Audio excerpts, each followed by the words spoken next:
What a field day for the heat down there. 1,000 people in the street, singing songs and they carrying signs, mostly saying hooray for our side. There's battle lines being drawn. Nobody's right if everybody wrong. When people speak in their mind, getting so much resistance from behind. We got to stop the children, watch that sound. Everybody look, it's going down.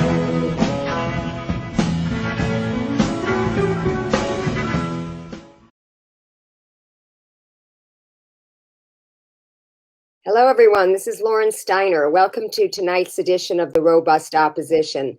I'm thrilled to have my guest tonight, who is Dr. Jill Stein. She's a person that I first met in 2012 at an action called Occupy the Nuclear Regulatory Commission. I voted for Jill in 2012, just full disclosure. We then met again in 2016 at the DNC, where I was a delegate for Bernie, and I interviewed her on a quick live stream I did out of the convention hall. And I said, I am with my candidate for 2016. By that point, Bernie had already conceded. And then I met Jill again in 2017 at Occupy inauguration. So Jill Stein, I am thrilled to have you on my show tonight. Thank you for coming on.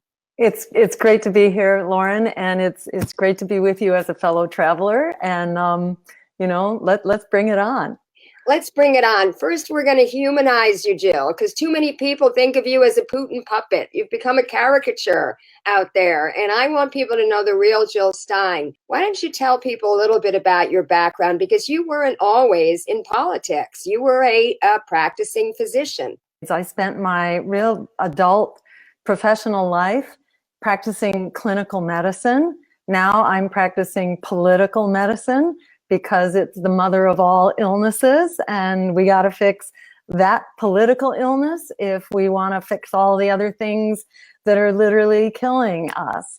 So I was a medical doctor practicing general medicine for adults. And as a mother of young kids, just saw a lot of sickness that we didn't have in our era growing up, an epidemic of asthma and learning disabilities and childhood cancers and so on. And I said to myself, hey, our genes didn't change overnight. What's going on here? To make a long story short, I became involved with Physicians for Social Responsibility, looking at what the environmental drivers are: air pollution, a degraded food system, mercury and PCBs and dioxins in our fish and consumer products and pesticides and all that. And I said, hey, this is outrageous that I, as a medical doctor, I can read this literature and protect my family, but other people can't do that. This is outrageous. So I went to work with Physicians for Social Responsibility and wrote a couple of reports or little books, Toxic Threats to Child Development, Environmental Threats to Healthy Aging, looking at what these drivers of chronic disease, which is so common, what they are and how we can fix them and how you can protect yourself and how we can protect our communities and so on. And fighting the battle for healthcare as a human right. We had a strong campaign for single-payer healthcare here in my home state of Massachusetts. We were beaten back by the money of big pharma and the insurance companies. And at that point, to make a long story short, many of us got together in a large coalition to get the money out of politics, the big money out. We passed a referendum for so-called clean elections and public financing so that candidates won't have to sell their souls to their corporate sponsors. We passed it, and then it was repealed by the progressive Democrats here in progressive Massachusetts. It was killed. And to me, that was like the last straw. Right about that point, I was tricked into running for office. I had never been to a political meeting. I got involved with the Nader campaign a little bit, And I thought, wow, there's something really interesting going on here. But as a rule, establishment politics to me was not something that you could trust. And that was just, manipulative and predatory. And as I say, I was tricked into running for office and discovered that outside of the box, that people are so hungry for an honest conversation. And this was back in the year 2000 when my campaign began. Let's just clarify that you ran for governor. That's right, against Mitt Romney, actually, for the first time, and then again in 2012. So it was very funny. And the mind-blowing moment for me was when we fought our way into a televised debate, because people were tearing their hair out with the debates and the two predatory establishment options that were being rammed down our throats. So we had huge, rowdy protests at the debates, and we finally forced our way in. And the zinger was when I laid out our agenda on TV, on live TV in a little studio. So there was no live audience. We were just talking to the moderator and the candidates. When I laid out the agenda of the Green Party for green energy, for a green economy, for cutting the military budget and putting the money back into true security here at home, for single-payer health care, for quality public education, and at the time the struggle was for bilingual education. Charters had not yet begun, if you can imagine, back in that time. But that agenda went over like a lead balloon inside the TV studio. No one was interested. The candidates didn't even want to rebut those ideas. Oh, and also equal marriage. We were advocating equal marriage in 2000 when the Democrats were still scratching their heads and saying, oh, gee, do we dare support civil unions? So that was the agenda we put out. It went over like a lead balloon, and then the debate was over. And I felt like, oh, well, I bore, witness here. At least I did that. Then we walked out, and I was mobbed by the press, who told me that I had won the debate on the instant online viewer poll. Suddenly, I realized that the whole political dialogue is a scam, and that in the same way that Bernie's campaign represented really the progressive heartbeat of America. The heartbeat of America really is progressive. It is a human rights agenda. And in many ways, it's a basic human agenda that transcends our borders and so on. It was such a validation of that agenda. It said to me, oh my God, all we have to do is figure out how to do an end run around this corrupt, manipulative political system and its media. That's not an easy thing to do. But on the other hand, it's way easier than trying to change people's minds. I discovered people are already there. It's a matter of getting the word out and mobilizing.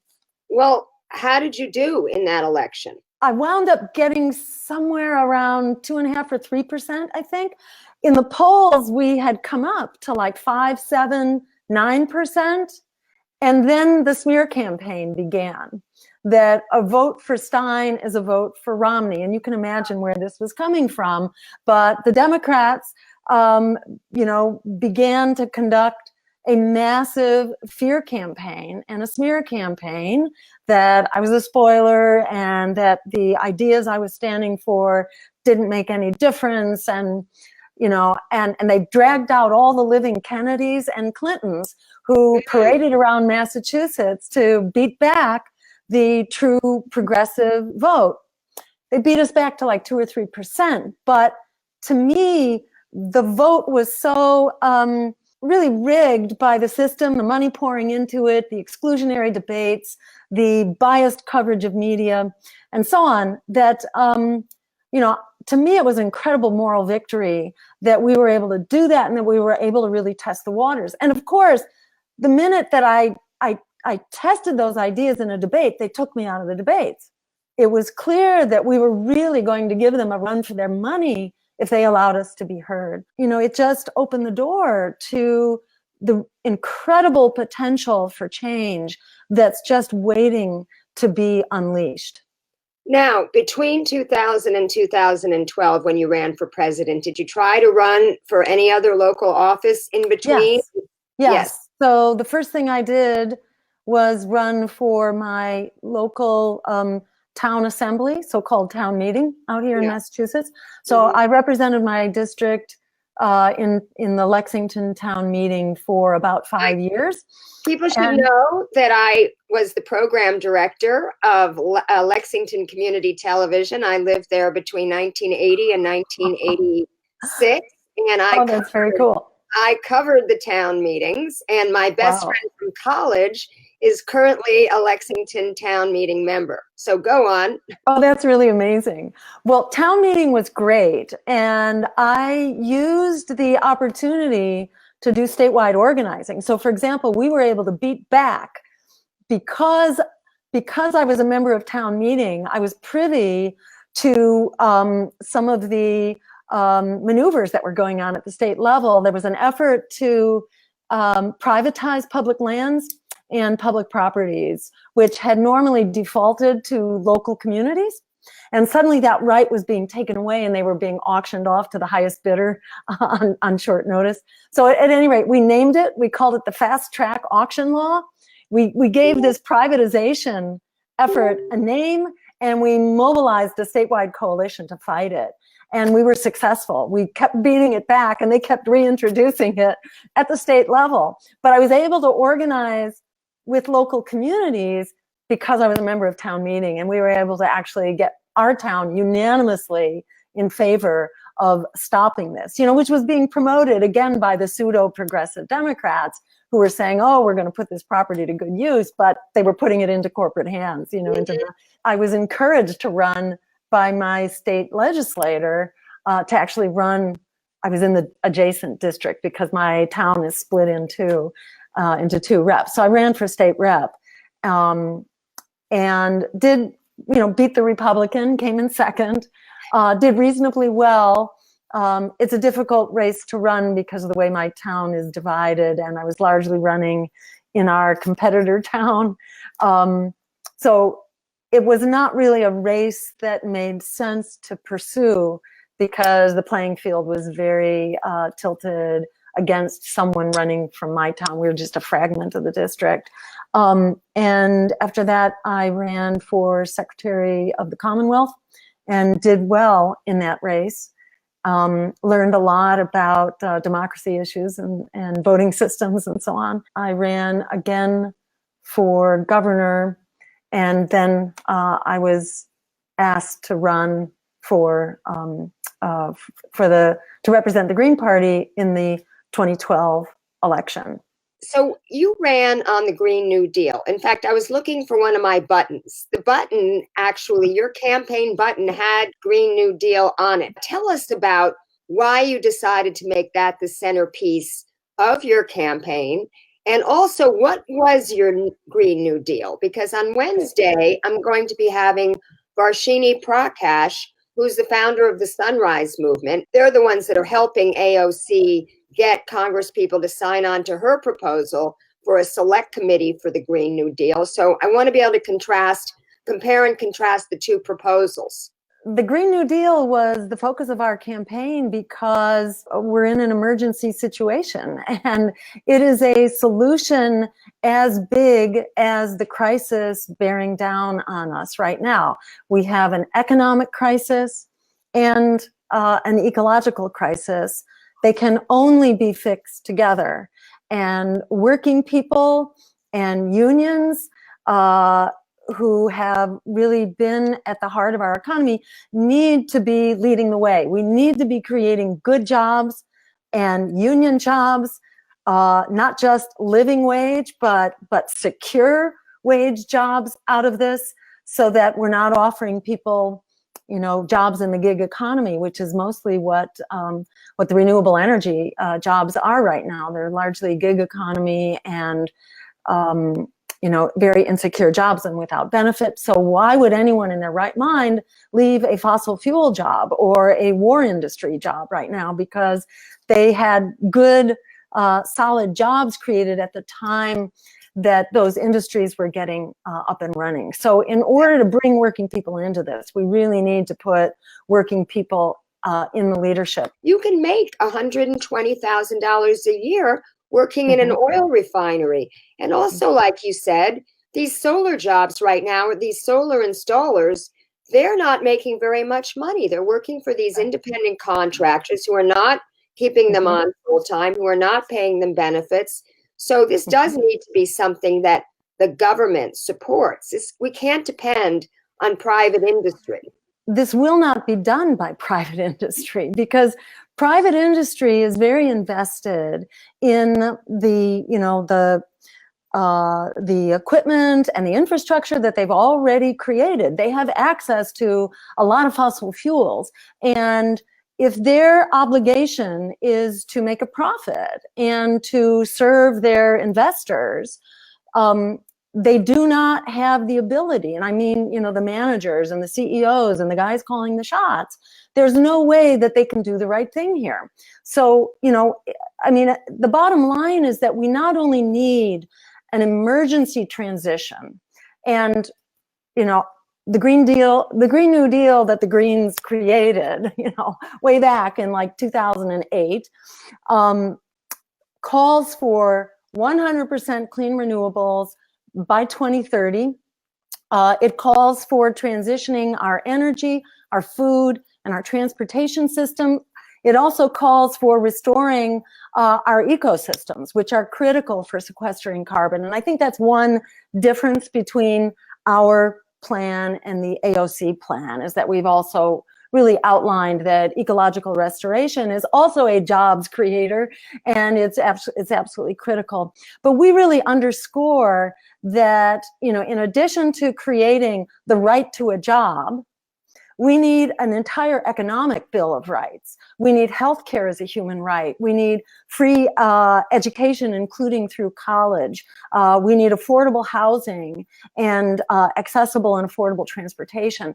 There really needs to be a whole economic bill of rights that goes with this in order to address the plight of workers and the emergency that our economy is, when nearly half of Americans are in or near poverty. Well, we really need a real relief package. Go ahead. Well, I was just going to say that this is what you just outlined is Bernie Sanders' platform, and he chose to run, even though I asked him and others asked him to run as an independent, he chose to run as a Democrat. And his campaign manager, who I met with last June in DC, told me that, because I said, look, I remember when there was the day before the California primary, and there were all these rumors that Hillary was going to be indicted by Comey, but he was going to wait till after she got the nomination so that the Democratic Party could put in someone more palatable, like Elizabeth Warren or Joe Biden.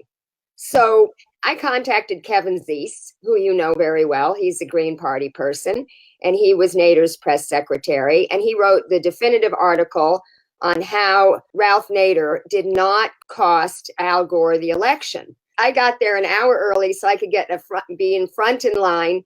So when he was walking down the line, shaking the hands, I whispered into his ear, and someone's got a picture of me saying it, Bernie, if Hillary's indicted and they try to put in Warren or Biden, run with Jill, you can win. And that's exactly what I said. And he's nodding and shaking hands. And meanwhile, I gave the article to Karina Driscoll, who's his daughter-in-law, and talked a little bit about how independents, the plurality of the American public are independent. The Democratic Party is below 25%. The Republican Party is below 25%.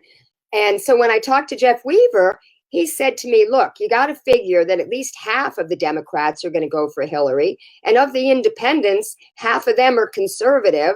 So there's no way, we did the numbers, he could get the 270 electoral college votes that he would need.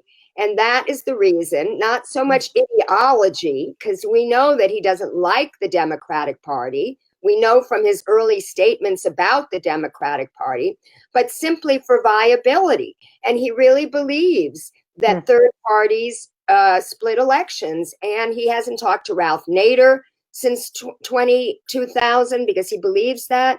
Tell the viewers your experience trying from the Green Party to reach Bernie all those years, and even what you did offer him in 2016. Sure. And let me just say that in my view, well, it's not just my view, because there's real objective data here. There's exit polls that show, in fact, that the vast majority of people who voted green were people who would not have voted. So the place that we took votes from were from the non-voting bloc. And right now there are 100 million and more. It's the largest potential voting bloc are people who don't have a reason to come out and vote. So instead of like confining your, your goals and your intentions to this, block of people who are voting, it's like 150 million, something like that, total of people who are voting. There's a huge block of people who aren't voting, and they overwhelm both Democrats and Republicans, and they are largely Black, brown, millennial, and poor. So they're people who are served by a progressive agenda. So, I really disagree with that mindset that says, oh, we have to operate within this, this mindset and this very limited neoliberal agenda or the conservative agenda. That's really, it's kind of the rightward part of the political spectrum. We can bring in people by having greater diversity of candidates. I mean, we've seen this where ranked choice voting has been passed. There are more candidates that represent greater diversity and engage more people in actually voting. So, I don't accept, I reject the premise that independent candidates split the vote. What we do is split the non-vote, and we get the non-voters to come out and vote. And I think you don't want to be talked into powerlessness and talked into silence, which is why this game is played by the establishment players, by the DNC and the Center for American Progress. They try to to beat obedience into your head. I think it's really important to reject that premise and understand that that's where the real power is. There's a very powerful latent progressive vote that can be brought out by lifting up a radical progressive agenda. And that's what I think Bernie would have done had he been able to run. And what I offered Bernie was that I would advocate for him, because I could not choose the presidential candidate. One person can't do that, and even the leading candidate cannot choose someone else. It's the convention that chooses the candidate. But I could go to the convention and argue that Bernie should be the candidate, and that would have been. I think there would have been a lot of powerful traction for that. What I could do as the, as the candidate who was going to get the nomination, I had, overwhelming numbers of votes going into the convention. I had the option to pick a running mate. So I could have picked Bernie as a running mate, but in order for Bernie to be the presidential candidate, we would have had to get the convention to vote for him. But that would not have been impossible.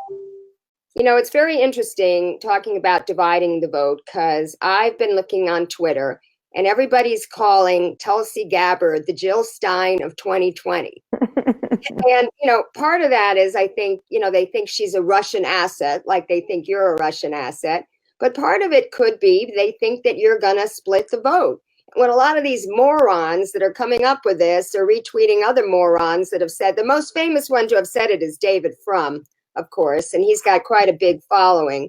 But I don't think what they realize is that Tulsi's running as a Democrat. She's not running as a Green. But if they're talking about the primary, he kind of does have a point. I mean, if she takes votes away from Bernie and some neo-lib comes in like Kamala Harris or Cory Booker, or even, God forbid, Beto O'Rourke, who's got such a conservative voting record, that would be really horrible.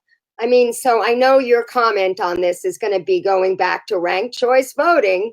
And also, what did you tell me earlier about the primaries? Like, if we had ranked choice voting, we wouldn't need the primary before the primary. Talk a little bit about that. Exactly, because, in the absence of a vote, how do you decide who is the desirable progressive candidate, and who are you to decide outside of the voters, who's going to conduct this primary before the primary?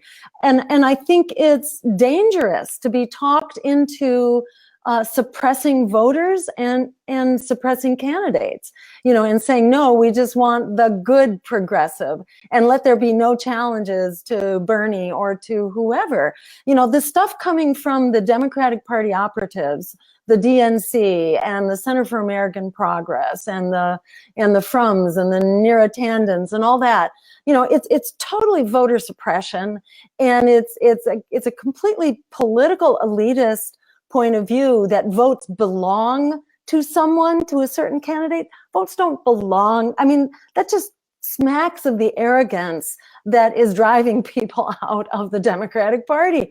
Instead of suppressing voters and suppressing candidates, we need to unleash the power of the progressive vote and unleash the power of diverse choices by enacting ranked choice voting. I think these operatives, these Democratic Party operatives, are really scared because they know they're losing control, and ranked choice voting is out there now. It's like the cat is out of the bag, and it is being enacted in many communities now all over the country. Massachusetts is lining up to pass it by referendum in 2020.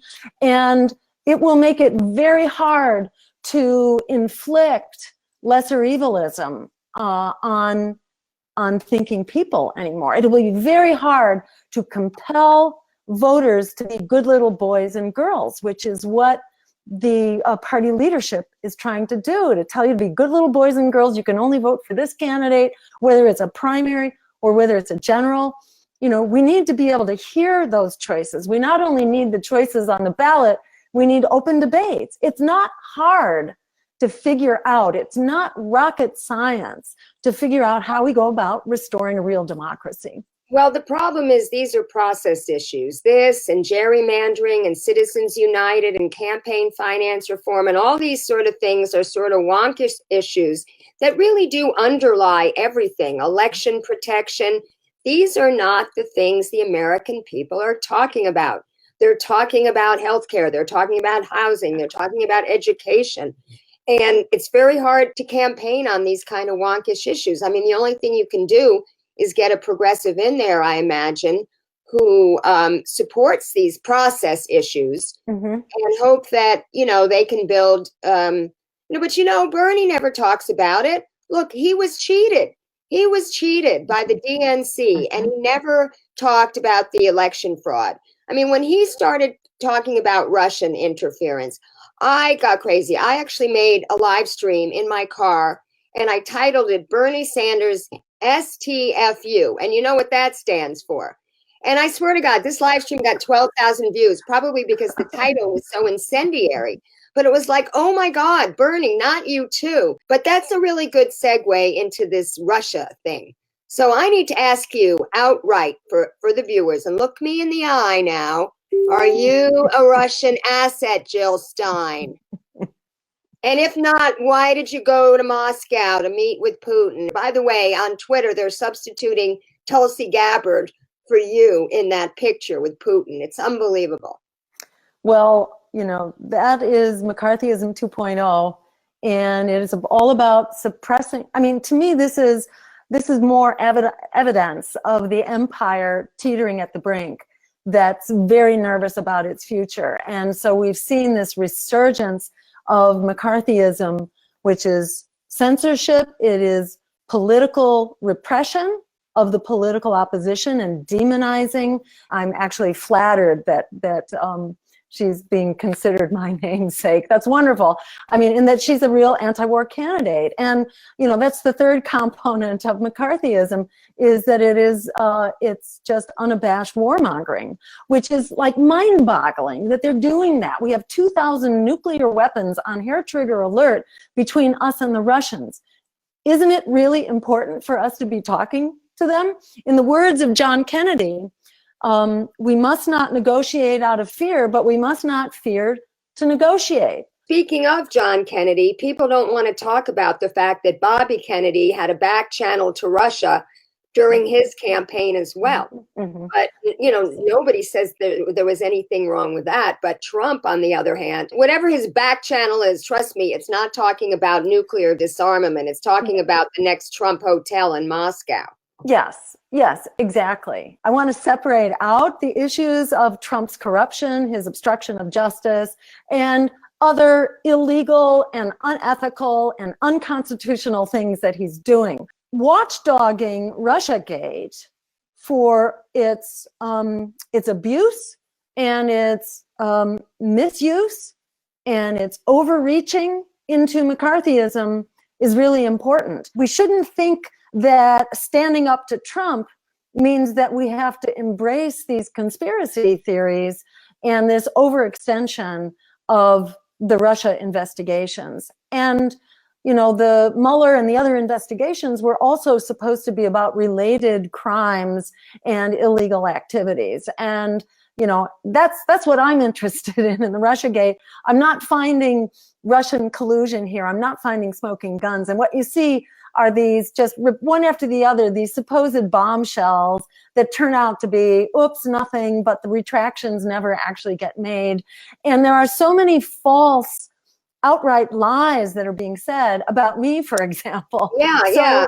For instance, that recent article in Think Progress, that Democratic Party rag, that said, I mean, it said the most outrageous lies, like that I had this ongoing dialogue with Russia, that I wasn't cooperating with the Senate investigation. I have fully cooperated with the Senate investigation and actually turned over everything so that, you know, everything related to Russian, the question of Russian interference or collaboration, all communications with Russian businesses, of which there was none, media and government officials, you know, which was mostly about when are you going to appear on RT, and then the arrangements for that conference, my trip to Russia, which I must say was part of a trip to Europe. I was also at the Paris Climate Accords, which was a previously scheduled trip.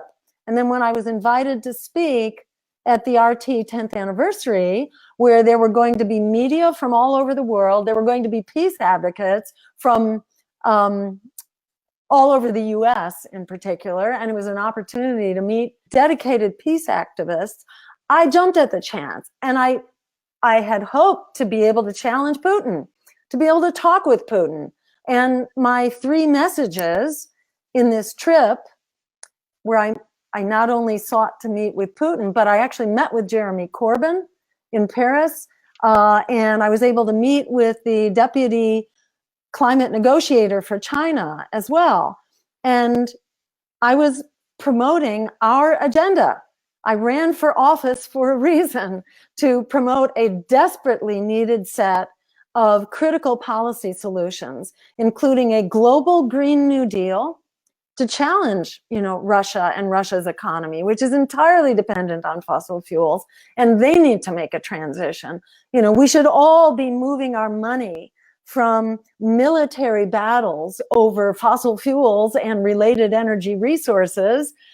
A Green New Deal, a global Green New Deal, would make those wars obsolete, which is a funding source for the Green New Deal. We can cut our military budgets in half and fund the energy transition. That, by the way, is one of the differences between the AOC plan and the Green Party plan. The Green Party plan calls for demilitarization as well as, you know, as a key part of funding the Green New Deal, along with tax justice and so on. But I was also promoting nuclear weapons ban, which is now a treaty that the UN is promoting. But I was promoting this even in advance of the treaty, and I really wanted to talk to Putin about that. And the third thing being a peace offensive in the Middle East, because Russia had just started bombing Syria. And my message in my speech at the RT conference was that Russia was following in the catastrophic footsteps of US policy in the Middle East. and that all the bombing needed to stop. And in fact, what we really needed was to collaborate on a weapons embargo and basically a ceasefire in Syria and throughout the Middle East. So I was completely public about this and had been putting it out in press releases and newsletters and on our website and social media and all that from before the time I went. When did it become an issue? It became an issue after I got the nomination. There was nothing about it until I was nominated, and then the smears started to fly. So this is just a smear campaign, and they're doing all that they can. I take that as a tribute to the power of our campaign and the power of our agenda. They're very worried that their days are numbered, and they should be worried. Well, quite frankly, if Donald Trump was over there talking to Putin about those things, I wouldn't have a problem with it. But like I said, that's probably not what he would be talking to Putin about. So were you able to talk to Putin at all? No, I was not one word. There was no translator there, and Putin didn't come in until very late, just before he gave his speech, and then he left right after the speech. So it really was not a dinner that was intended for anything except sitting there and listening to the entertainment, which was great. There were, the Russian chorus was, just singing some amazing stuff, and opera and rock bands, and in fact, the Russian military chorus was singing "We Will Rock You." It was really, it was really very funny. There was no meaningful conversation. I talked to the one person in earshot that spoke English, who was the guy sitting next to me, who was a former diplomat and foreign policy minister from Germany. So, it was an interesting conversation, but I wasn't able to talk to anybody else. How does it feel on a personal level for people in the country who don't even know you, who don't even know your life's work and all the good that you're trying to do, to be saying these horrible things about you? How do you steel yourself? How do you react in the community? I know Lexington, good liberal Democrats, but as you and I know, there's a difference between being a liberal and being a progressive. Do people ever come up to you and say these things to your face? In all the time that these smears have been going on, which started during the campaign, only one person has ever said anything rude or mean to me, and that was someone who, the recount is also being smeared as a part of the. I'm smeared about everything, and it's ridiculous, it's ludicrous. I really don't spend time thinking about it or worrying about it. I have to do, I have to respond to the smears. Every time there's a new smear thrown up, and there are lots of sharks who are circling all the time, looking for little stuff. Everybody's trying to find something new. These are operatives. These are Democratic Party operatives who are always looking for some new little thing that they try to smear me around. A lot of it is around the recount, because they're very concerned that we raised a whole lot of money in the recount. So they're trying to damage the recount, but we're actually winning our lawsuits right now and getting really meaningful achievements that are making our elections more secure and more accurate and more just. In many ways, I consider it a compliment that our campaign is considered to have this much power. As Gandhi said, first they ignore you, then they laugh at you, then they fight you, and then you're really well positioned to win. And I think there's an enormous repression effort going on right now, so that everybody talking about the Green New Deal doesn't mention, where the Green New Deal really got promoted. The AOC Green New Deal is practically word for word. Much of the language is taken directly from our formulation and the critical components and so on. Although we talk more about public ownership and democratic management, and that's kind of like completely left out of the AOC Green New Deal. But most of the key phrases are phrases that we've been using specifically, and actually before me in 2012, it was Howie Hawkins in, I believe, 2008, possibly 2010. But I stood on his shoulders. he did a lot of developing the Green New Deal, and in turn, the Greens in Europe had done work back in 2008, I believe, possibly 2006. So do you think that could be considered one of the victories from your campaign? Absolutely.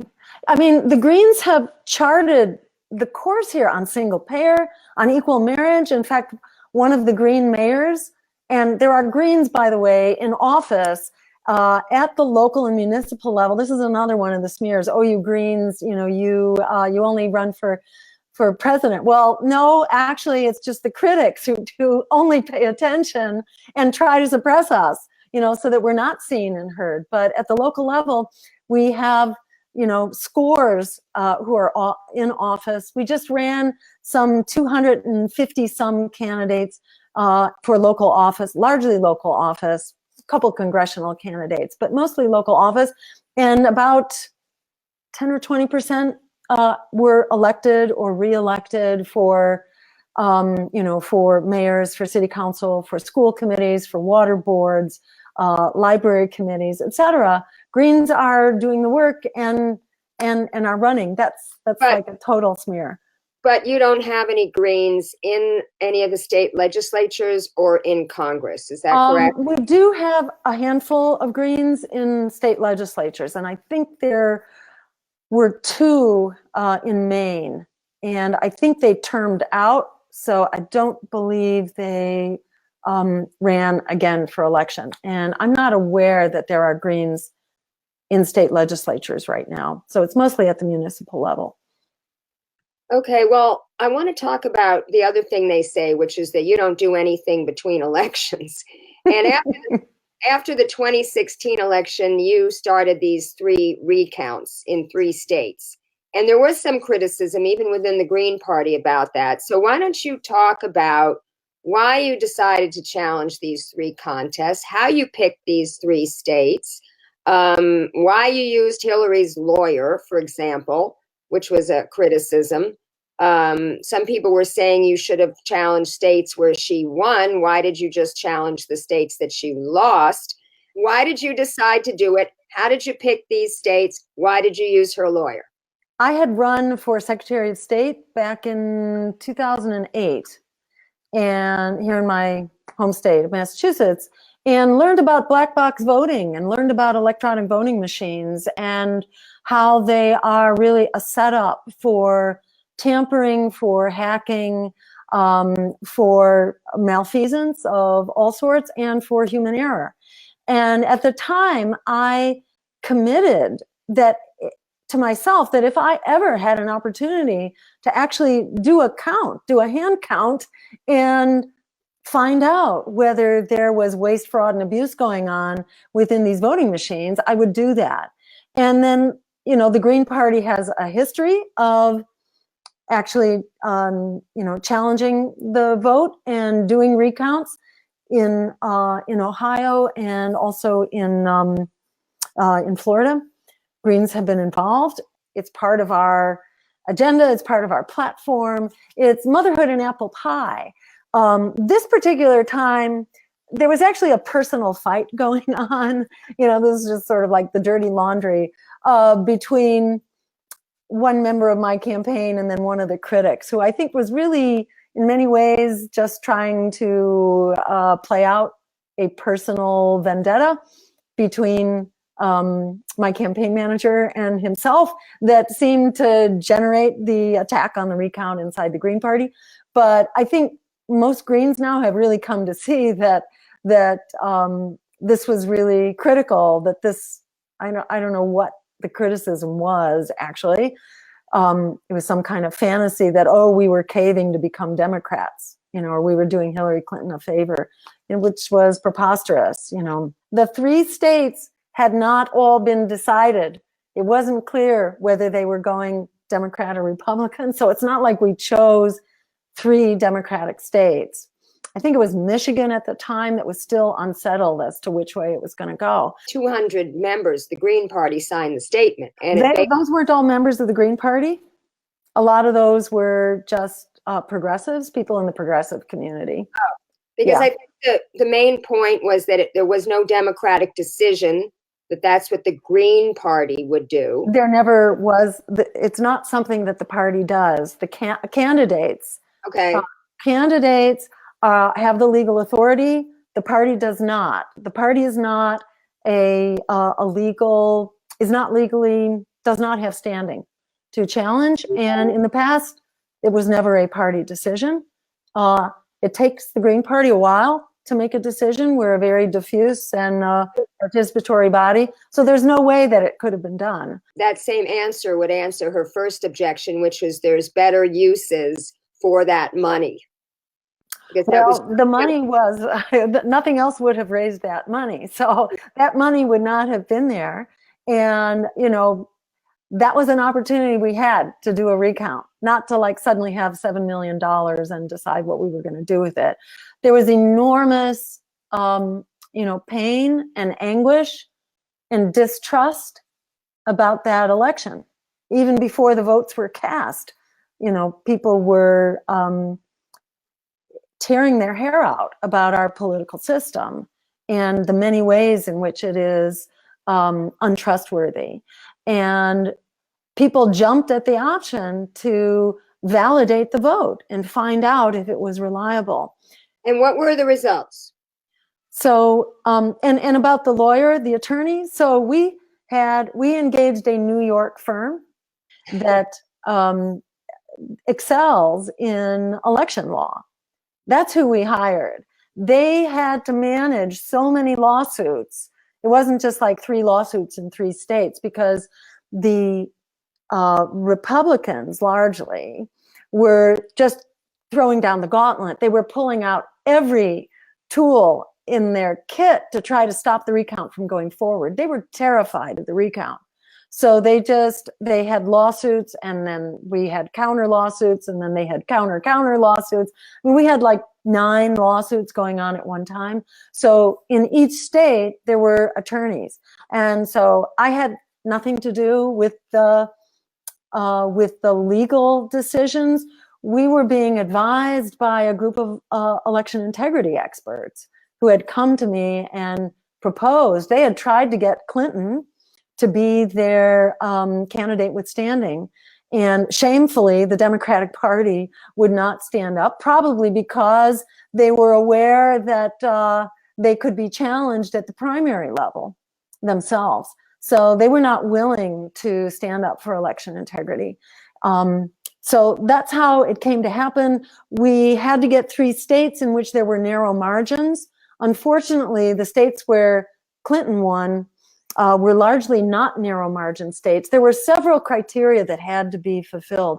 You didn't want to do a recount where you didn't have a reasonable chance of discovering something. So you looked for red flags. Very close votes, votes where the results were contradicted, the polls before the election and the exit polls, and where the deadlines had not yet expired for filing for a recount. So that's how we came up with those 3 states. At the time, 2 had gone Republican. The 3rd, which I believe was Michigan, had not yet been declared. And the results at the time was basically that the recount was stopped. It was stopped in every state. Even in Wisconsin, where it was allowed to proceed, all they did was put the ballots back into the same old machines that were suspect to start with. That's not a recount whatsoever. There were a limited number of hand counts done, and that was valuable.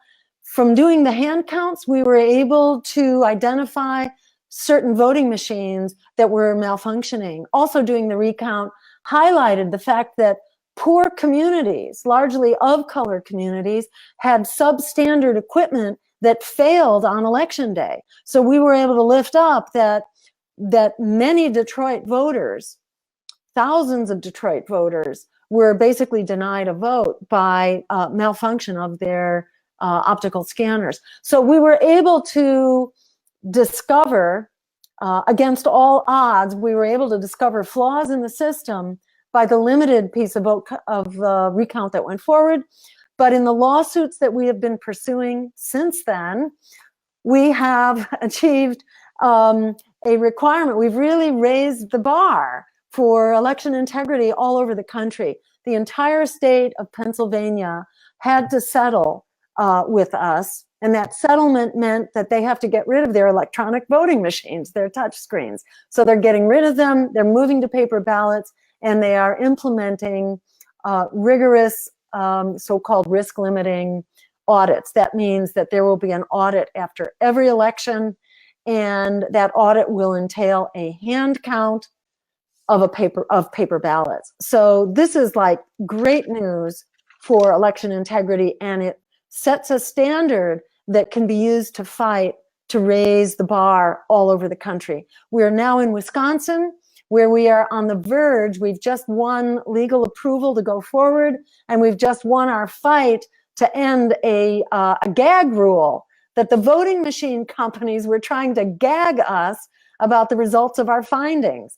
In advance of examining their software, they were trying to gag us. That's how much confidence they have in their equipment, it appears, that they had to try to gag us in advance to prevent us from actually informing the public if we discovered that there were errors or malfeasance or even hacking or some kind of problem with the system. We weren't going to be able to talk about it, but we've just won that in court. So we're now very close to actually examining a critical piece of software that actually oversees the counting and the tallying of votes.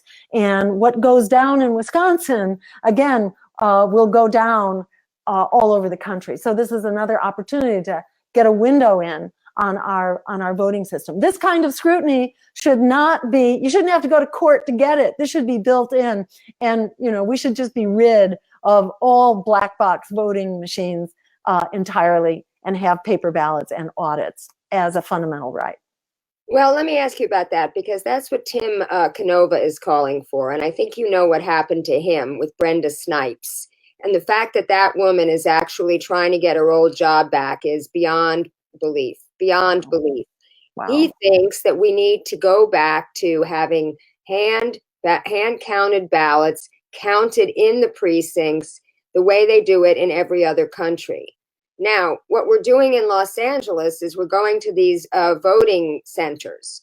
And while there may be something like 3,000 precincts currently, what they're going to do is 2 weeks prior to the election, they're going to have 500 voting centers open in key places.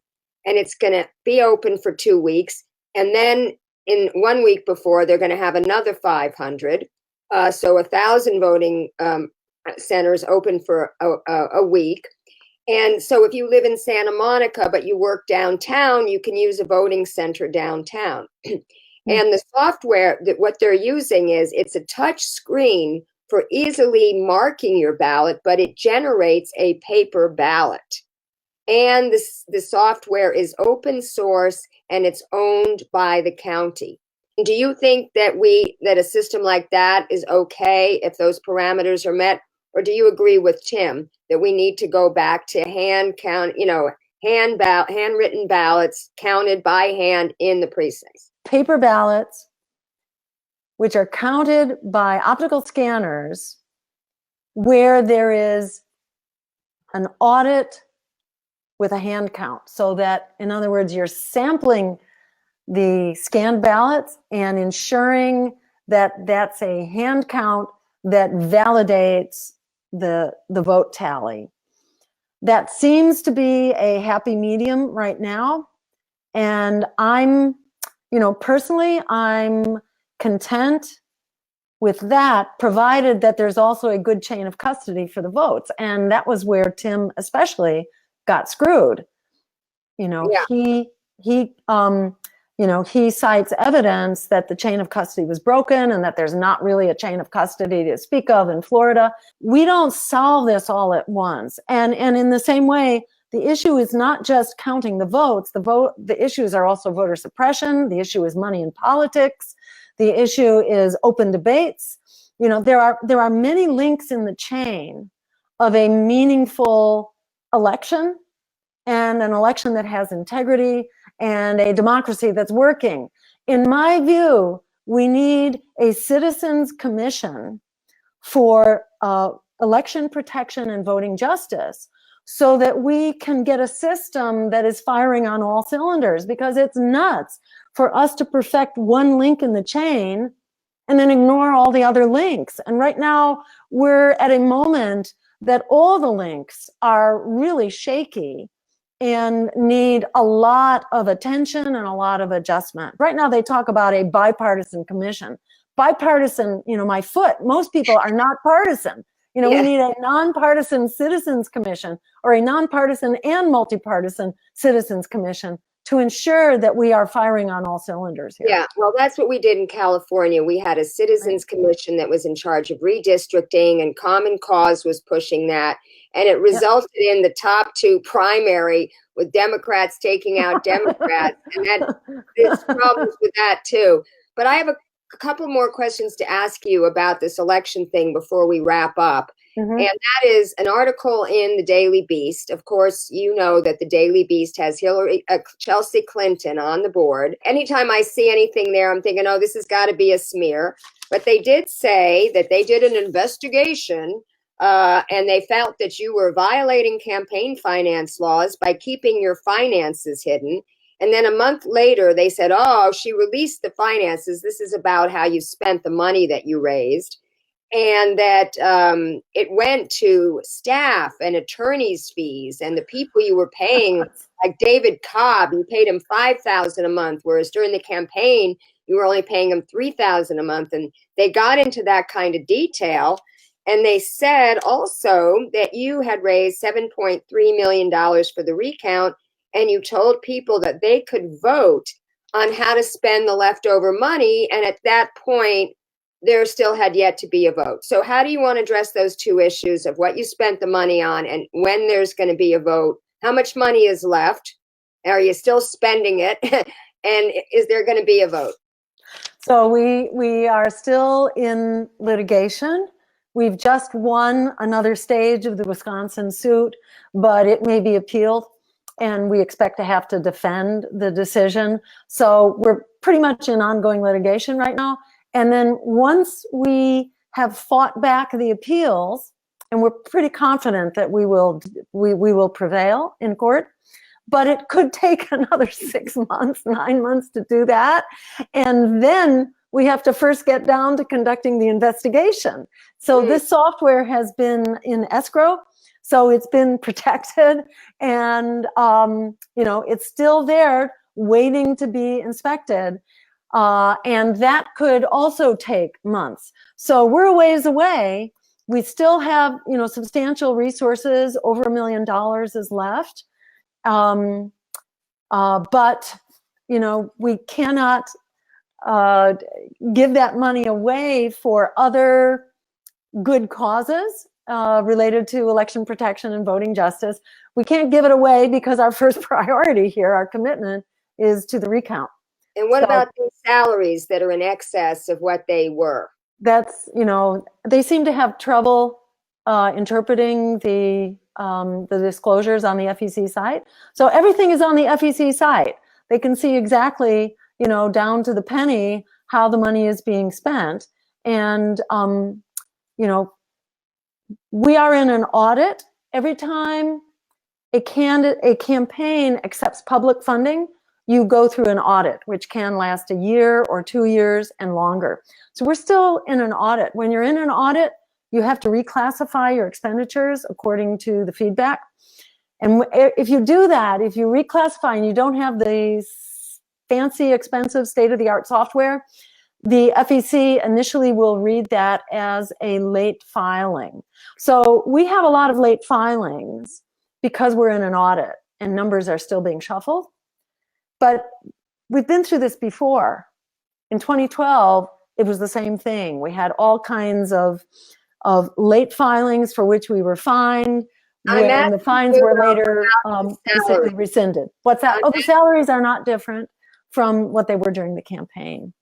And is he still working the same amount of hours that he was working during the campaign? What is he doing? Is he supervising this recount or what? Yeah, so he's overseeing the legal aspects of the recount, and he's also overseeing the audit in conjunction with our finance officer. Yeah. Now, are you being transparent with the donors? Do you have any kind of regular way of communicating with the people who made these donations? Yes. So we put out a newsletter periodically, and we periodically post our budgets Yeah. on our website, which is, jill2016.com and votingjustice.us.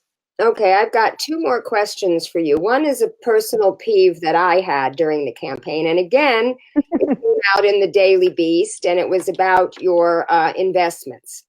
And you put out a press statement, a very extensive press statement, because they found out that you are invested in fossil fuel companies. That's a lie. That's a lie. Well, what you didn't say it was a lie. You said you were in mutual funds, I like have mutual funds. most of Americans, and these, Yes. as I well know. But I have to tell you something, Jill. This did not fly with me, because if you have over $1 million assets under management, you don't need to be in mutual funds. You can have your account actively managed. And I'm sure your husband knows this, so that you can pick and choose So these are largely retirement accounts where you don't get to pick and choose your retirement. from your jobs that you had. Yes. I see. Right. Yes. Okay, good. Well, I'm glad we put that to rest, because I'm thinking to myself, wait a minute, she can do this. She can actively manage, go into individual stocks, or even do, like you said, something about funding worker-owned co-ops. In order to do that, you have to be very involved in managing investments, and that's not my calling. Yeah. And social investment funds, it's like pick your poison. First of all, we should have pensions. We shouldn't have 401k. Absolutely. Yes, Those right. are totally dependent, and we're headed for another recession. And if anybody out there has money, you should really put it in cash. You should put it in T-bills. Right now with you can get a 1-month T-bill. You can get 2.3%, because as the Fed is raising rates, I would, if you could, I think you have the ability to balance these mutual funds, and you can tell the manager that you want more heavily over into cash or cash-like investments. So my final question to you is, and I'm sure you were expecting this question, with everybody announcing 2 years in advance, we just had Tulsi announce yesterday, are you running again in 2020? Not that I know of. I am not,